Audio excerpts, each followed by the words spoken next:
So this is my Mossberg Patriot Predator.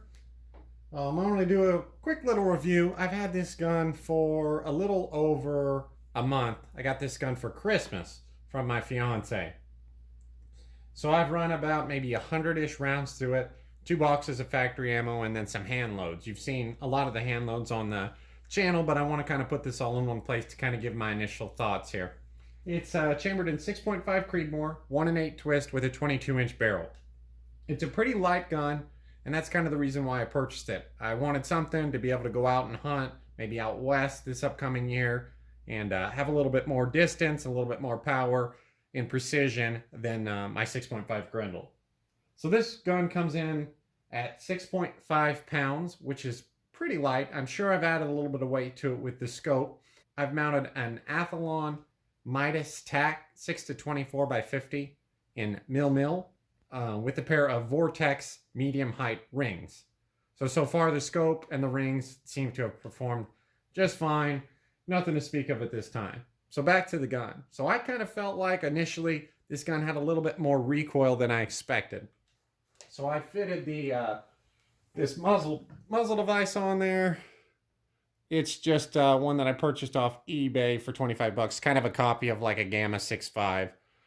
It seems to have mitigated most of the recoil. It doesn't quite shoot like my 6.5 Grendel, but it's definitely not painful in your shoulder. I would definitely recommend, if you're going to have a light 6.5mm Creemoor, put some kind of muzzle device on there to make it just a little bit more pleasant to shoot. So the trigger on this gun seems pretty good.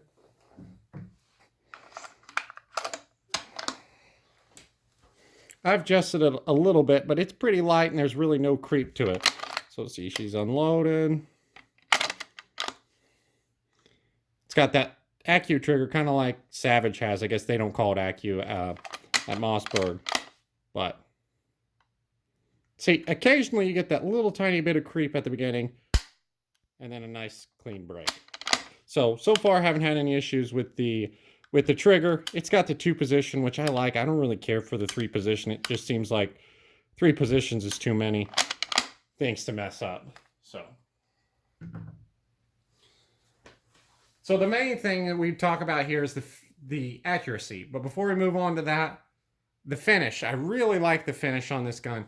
It's got the fluted barrel and the fluted bolt. But I think the finish, the stock, it's not a super cheap stock, even though the gun comes in at around, I think we paid like $330 for it. But I really like the way it looks. It should work out pretty well for hunting purposes. You know, that little bit of camouflage with the kind of, I think they call it a bronze colored barrel. I think it's more of like a brown, but pretty slick looking gun, kind of, if you ask me, for the price. So the magazine. A lot of people on the online reviews say the magazine's cheap, a little bit flimsy, and I guess it is. I mean, I haven't had any issues with it. Online, when you look at the gun, it says it holds 4+1, but this magazine holds 5+1. So I've been loading 5 in it without any issue. So I was kind of happy to see that 5+1. Over to the accuracy. So as far as the accuracy goes, the first day I shot some factory loads. This is the Hornady 129 grain interlock, the American whitetail. And we ended up putting 3 in the same hole and then that one to the left. That one to the left was the cold bore shot as well. So just over an inch, 1.65. Then we shot the Winchester ammo. Winchester Extreme Point 125 grain. This 4-shot group was around 1.88. And kind of with our hand loads, a lot of our loads have been kind of like that one there with the 140 grain match burner, just over an inch at 1.229. So I would say kind of at this point in time, it's kind of a 1.2, 1.3, 1.4 minute of angle gun consistently. So we've had a couple of groups, 3 and 4 shot groups that were below an inch, but they were just under. I would say safe bet would be this is just over a minute of angle gun on the average day. So hopefully with some more load development, this will improve a little bit. So I guess at this point in time, would I recommend this gun? I think for the price point, for what you're getting, you know, for kind of what the gun's made for, it's really made to be a hunting rifle. It's not made to be a bench rest precision gun. I think for practical hunting range, it's lightweight, the trigger's adequate, haven't had any issues with the function of the gun, so I think I would recommend it for the price you pay.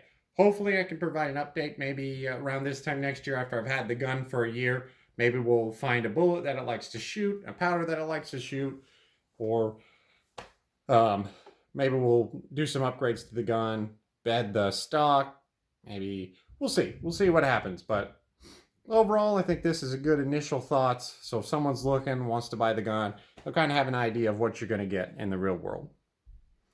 Well, thanks for watching. We'll see you next time.